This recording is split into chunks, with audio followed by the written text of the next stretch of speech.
BCom part second business administration का paper first company law and secretarial practice. आज का topic है prospectus. इसका लेक्चर 2। इसके लेक्चर 2 में मैं आप लोगों से डिस्कस करूंगी कि क्रय विवरण में मिथ्या कथन या सत्य कथन का क्या अर्थ होता है, तथा साथ ही क्रय विवरण में यदि मिथ्या कथन और असत्य कथन होता है तो उसका विभिन्न पक्षकारों के प्रति कंपनी, संचालकों और प्रवर्तकों के डिफरेंट रिस्पॉन्सिबिलिटीज क्या क्या होती है। क्रय विवरण में मिथ्या कथन या असत्य कथन, मिस स्टेटमेंट और अनट्रू स्टेटमेंट इन प्रोस्पेक्टस। मिथ्या कथन या असत्य कथन से आशय किसी ऐसे कथन या विवरण से है जो क्रय विवरण में शामिल किए गए रूप और संदर्भ में भ्रामक और गुमराह करने वाला है। इसके अलावा किसी भी क्रय विवरण में असत्य कथन तब भी माना जाएगा या उसे भ्रामक तब भी कहा जाएगा जबकि क्रय विवरण में किसी इम्पोर्टेंट तथ्य को शामिल नहीं किया गया है। तो इस प्रकार से हम कह सकते हैं कि कोई भी क्रय विवरण भ्रामक या मिथ्या कथन या असत्य कथन से तब माना जाएगा जबकि निम्न में से कोई एक दशा होगी। फर्स्ट है, यदि उस क्रय विवरण में सम्मिलित किया गया विवरण या कथन क्रय विवरण में सम्मिलित किए गए संदर्भ और स्वरूप में भ्रमित और गुमराह करने वाला है।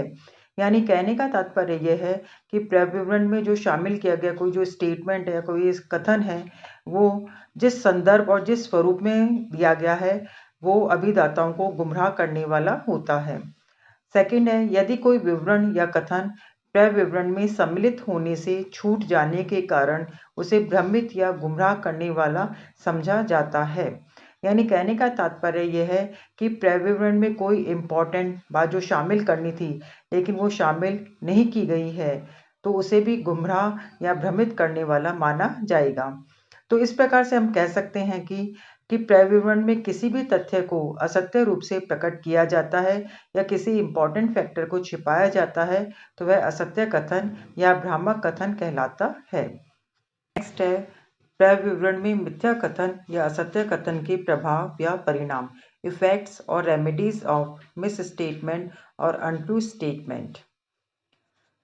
यदि कोई कंपनी ऐसे भ्रामक असत्य कथन क्रय विवरण का जनता को निर्गमन करती है और लोग उस क्रय विवरण पर विश्वास करते हुए उस कंपनी की प्रतिभूतियों का अभिदान कर देते हैं तो इसके अनेक गंभीर परिणाम होते हैं।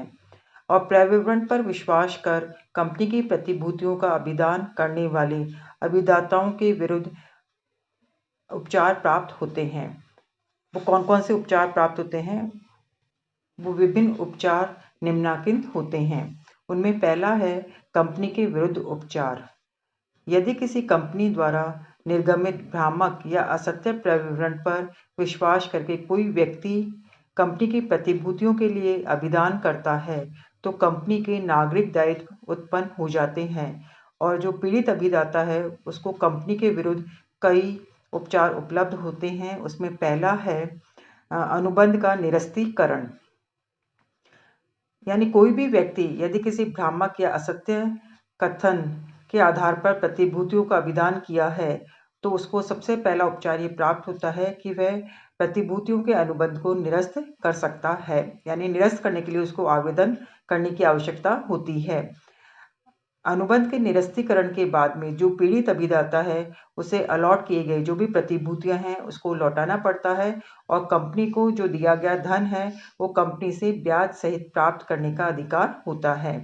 लेकिन जो पीड़ित अभिदाता है वो अपने इस अधिकार का उपयोग करने के लिए उसको कई शर्तों के अधीन ही उसको ये अधिकार प्राप्त होता है। वो डिफरेंट शर्तें कौन कौन सी होती है? उसमें सबसे पहला है कि जो क्रय विवरण जारी किया गया है वो कंपनी द्वारा या कंपनी की ओर से किसी व्यक्ति द्वारा निर्गमित किया गया होना चाहिए। सेकंड है कि क्रय विवरण में दिया गया जो कथन या विवरण है वो असत्य होना चाहिए या उसमें जो दिया गया कथन या विवरण है उसमें किसी बात को छिपाने का प्रयास किया गया हो। जैसे सपोज करो कि कंपनी ने पिछले 3 वर्षों में 25% लाभांश वितरित किया जबकि वास्तव में कंपनी को पिछले 3 वर्षों में हानि हुई है और लाभ हुआ ही नहीं है और कंपनी पिछले जो संचित लाभों में से लाभांश का भुगतान करती है और लेकिन इस तथ्य को प्रॉस्पेक्टस में लिखा नहीं जाता है, तो यहाँ पे इस इम्पॉर्टेंट फैक्टर को छिपाने का प्रयास किया गया है। तो ये जो इस इम्पॉर्टेंट फैक्टर को छिपाने का प्रयास किया गया है उसको मिथ्या कथन या असत्य कथन की कैटेगरी में रखा जाएगा। नेक्स्ट है कि असत्य कथन या जो छिपाव है वो किसी महत्वपूर्ण तथ्य के संबंध में होना चाहिए, और ऐसे महत्वपूर्ण तथ्य के संबंध में होना चाहिए जो अभिदाता के प्रतिभूति खरीदने या नहीं खरीदने के निर्णय को काफ़ी हद तक प्रभावित करने वाला हो। नेक्स्ट पॉइंट है कि अभिदाता के प्रविवरण के असत्य कथन पर विश्वास करके ही या उस कथन से प्रेरित होकर ही प्रतिभूतियों का अभिदान किया है। कई बार यदि कोई अभिदाता प्रविवरण को देखे या पढ़े बिना ही प्रतिभूतियों का अभिदान करता है तो वह उसको अनुबंध निरस्त करने का अधिकार नहीं होता है। नेक्स्ट है कि अनुबंध का जो निरस्तीकरण का अधिकार है वो सिर्फ मूल अभिदाताओं को ही प्राप्त होता है। एंड लास्ट पॉइंट है कि अनुबंध के जो निरस्तीकरण का अधिकार का उपयोग है अभिदाता वो उचित समय के भीतर या तथा कंपनी के समापन प्रारंभ होने के पहले ही कर देना चाहिए। तो इन दशाओं में जो अभिदाता है उसको अनुबंध के निरस्तीकरण का अधिकार प्राप्त होता है, लेकिन जो निरस्तीकरण के अधिकार की कुछ दशाओं में समाप्ति हो जाती है, यानी पीड़ित अभिदाता का जो अनुबंध के निरस्तीकरण का अधिकार है वो कई दशाओं में समाप्त हो जाता है। उसमें सबसे पहला है कि यदि कोई व्यक्ति प्रविवरण में असत्य कथन की जानकारी होने के बाद भी अनुबंध को निरस्त नहीं करता है और अंशों को बेचने का प्रयास करता है अथवा जो शेयर है उनका ट्रांसफर कर देता है या अंशों पर जो याचनाओं का भुगतान नहीं करता है या उन अंशों पर लाभांश प्राप्त कर लेता है, तो ऐसी कंडीशन में वो अनुबंध का जो निरस्तीकरण का अधिकार नहीं रखता है। फिर इसी का नेक्स्ट है कि अभिदाता असत्य कथन की जानकारी होने के बाद भी यदि वो उचित समय में अनुबंध को निरस्त करने की कार्रवाई नहीं करता है तो भी वह अपने इस अधिकार को खो देता है। फिर नेक्स्ट है यदि अभिदाता द्वारा अनुबंध के निरस्तीकरण के अधिकार के उपयोग पूर्व ही कंपनी का समापन प्रारंभ हो जाता है, यानी कहने का तात्पर्य है कि अभिदाता ने अनुबंध के निरस्तीकरण का उपयोग किया ही नहीं और उसके पहले ही कंपनी का समापन प्रारंभ हो जाता है। लेकिन इसमें यह है कि कंपनी के समापन के पूर्व ही अभिदाता ने यदि अनुबंध के निरस्तीकरण की यदि कार्रवाई प्रारंभ कर दी है और समापन के आदेश के बाद भी अभिदाता अपने इस अधिकार की मांग कर सकता है। फिर नेक्स्ट है यदि अनुबंध के पक्षकारों को पूर्व स्थिति में पहुंचाना असंभव हो जाता है तो भी उसको अधिकार प्राप्त नहीं होता है। इसी प्रकार से यदि प्रविवरण में जो वर्णित कथन है वो या जो असत्य कथन है वो किसी कानून से संबंधित है तो भी उसको अनुबंध के निरस्तीकरण का अधिकार प्राप्त नहीं होता है। नेक्स्ट है क्षतिपूर्ति का अधिकार। जो पीड़ित अभिदाता है उसको कंपनी से क्षतिपूर्ति कराने का भी अधिकार प्राप्त होता है। वह असत्य प्रविवरण से हुई जो भी समस्त हानि है या क्षति है उसके लिए कंपनी पर वाद प्रस्तुत कर सकता है, लेकिन वाद प्रस्तुत करने के लिए या क्षतिपूर्ति कराने के लिए उसको कुछ तथ्यों को सिद्ध करना पड़ेगा। उसमें सबसे पहले है कि उसने भ्रामक या असत्य प्रविवरण पर विश्वास करके ही कंपनी की प्रतिभूतियों का अभिदान किया था। मतलब उसको ये प्रूव करना पड़ेगा कि उसने उस पर्टिकुलर स्टेटमेंट जो असत्य कथन है उस पर विश्वास करके ही प्रतिभूतियों का अभिदान किया था। फिर नेक्स्ट है कि वह प्रविवरण कंपनी द्वारा या कंपनी की ओर से किसी व्यक्ति द्वारा ही जारी किया गया हो। फिर नेक्स्ट है कि उसे उस भ्रामक या असत्य कथन से वास्तव में क्षति उठानी पड़ी हो। एंड लास्ट है उसने प्रतिभूतियों के क्रय का अनुबंध निरस्त कर दिया है, अर्थात उसने अपने को आवंटित प्रतिभूतियों को लौटा दिया है। यानी कहने का तात्पर्य है कि उसने जो प्रतिभूतियों के क्रय का अनुबंध किया है उसको निरस्त कर दिया है और जो अलॉटेड प्रतिभूतियां हैं उनको कंपनी को लौटा दिया है। तो इस प्रकार से कह सकते हैं कि क्षतिपूर्ति का अधिकार तभी प्राप्त होता है जबकि पीड़ित अभिदाता प्रतिभूतियों के क्रय का अनुबंध निरस्त कर देता है।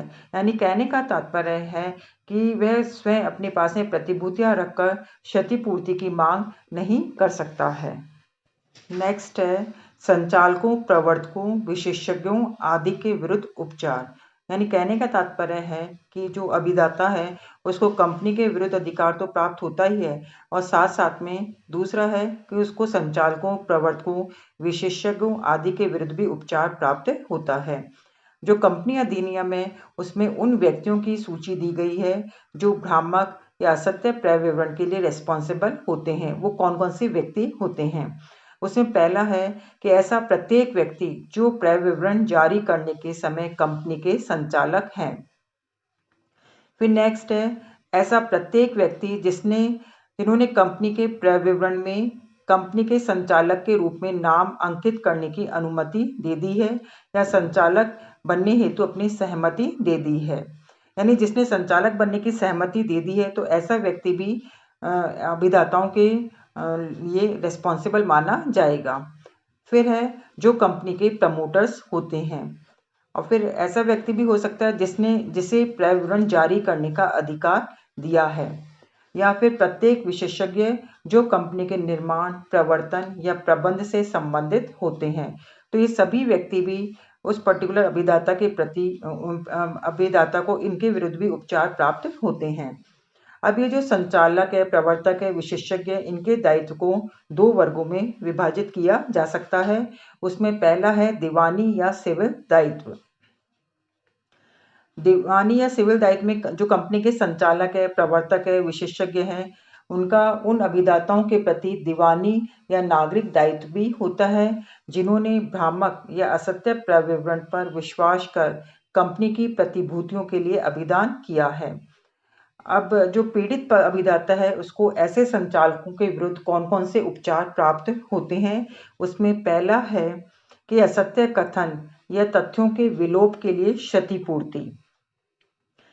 इसमें यह है कि प्रत्येक अभिदाता जिसने असत्य या भ्रामक क्रय विवरण पर विश्वास करके प्रतिभूतियों के लिए अभिदान किया है तो वह कंपनी के संचालकों आदि से समस्त जो क्षति है या हानि है वो वसूल कर सकता है जो उसे उन प्रतिभूतियों के अभिदान के कारण हुई है।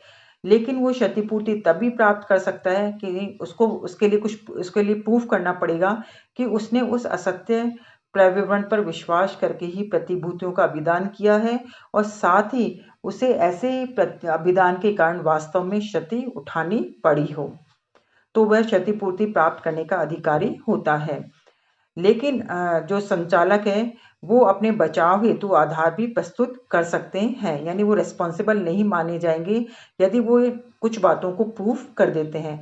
जैसा यदि वो ये प्रूफ कर देते हैं कि वो क्रय विवरण निर्गमन के पहले ही उन्होंने सहमति वापस ले ली थी, तो ऐसी कंडीशन में वो संचालक उस अभिदाता के लिए क्षतिपूर्ति के लिए उत्तरदायी नहीं माने जाएंगे।